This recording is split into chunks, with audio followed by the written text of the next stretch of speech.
السلام علیکم ورحمۃ اللہ وبرکاتہ۔ دوستو آج اس ویڈیو میں ہم آپ کو 3 باتیں بتا رہی ہے۔ نمبر 1 چونٹیاں بگانا، نمبر 2 چونٹیوں کا سچا عقیدہ کیا ہے، نمبر 3 ایک چونٹی سے سلیمان علیہ السلام نے پوچھا کہ آپ کا سال بھر کتنی خوراک ہوتی ہے۔ اس کے بارے میں ہم آپ کو مختصر معلومات دے رہی ہے، لیکن ویڈیو ضرور آخر تک دیکھیے۔ سب سے پہلے اگر کسی جگہ چونٹیوں کی کثرت ہو اور وہ نقصان پہنچاتی ہو تو ان کو بگانے کے لیے یہ آیات باوضو 3 بار پڑھ کر مٹی میں پردم کرے اور ان کی بلوں کے نزدیک پلا دے۔ انشاءاللہ تعالی اسی جگہ سے چونٹیاں چلی جائیں گی۔ وہ آیات یہ ہے، یا ایھا النمل ادخلوا مساکنکم لا یحطمنکم سلیمان وجنودہ وہم لا یشعرون۔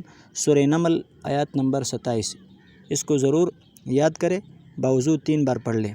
اس کے بعد دوسری بات، چونٹیوں کے عقیدہ کیا ہے، اس کے بارے میں آپ کو مختصر معلومات دے رہا ہوں۔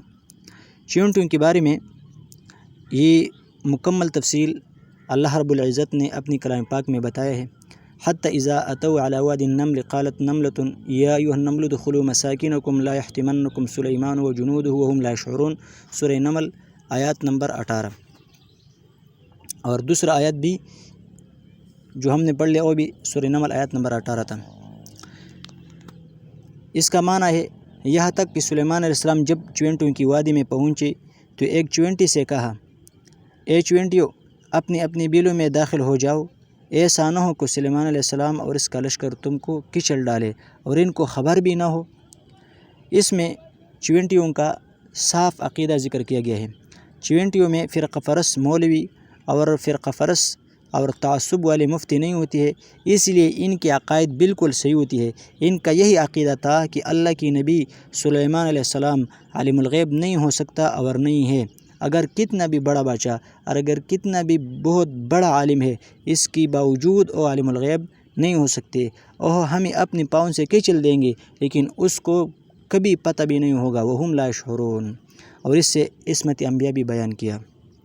اس کے علاوہ تیسری بات جو ہم نے کہا تھا کہ چونٹیوں سے ایک بار سلیمان علیہ السلام نے پوچھا کہ آپ کی سال بھر کتنا خوراک ہوتی ہے۔ سلیمان علیہ السلام نے ایک چونٹی سے پوچھا کہ تمہاری سال بھر کی خوراک کتنی ہے؟ چونٹی نے کہا چاول کی 2 دانے اس کی برابر۔ حضرت سلیمان علیہ السلام نے چاول کی 2 دانے ڈال کر سوراخ بند کر دیا۔ 1 سال بعد سوراخ کھولا تو چاول 1 دانہ باقی تھا اور 1 انہوں نے کھا لیا تھا۔ حضرت سلیمان علیہ السلام نے چونٹی سے پوچھا 1 دانہ تو بچا گیا ہے، یہ کیوں؟ چونٹی نے جواب دیا، شاید آپ بندہ ہو، آپ سے بولنا آتے ہیں، شاید آپ سے ہم بول گئے ہو، تو اسی لیے کہ 1 سال اور بھی اس دانے پر ہم گزارا کریں گے اور ہم اس پر صبر کریں گے، کیونکہ آپ بھی انسان ہے اور انسان وخلق الانسان ضعیفا، انسان کمزور پیدا کیا گیا ہے، اس لیے ان سے بات چھوٹ جاتی ہے۔ ویڈیو ضرور آخر تک دیکھیے، چینل سبسکرائب کریں اور اس کے ساتھ ساتھ ہم آپ کو بہترین وظائف، بہترین نصیحتی اور صحیح الفاظ بتا رہے ہیں۔ والسلام۔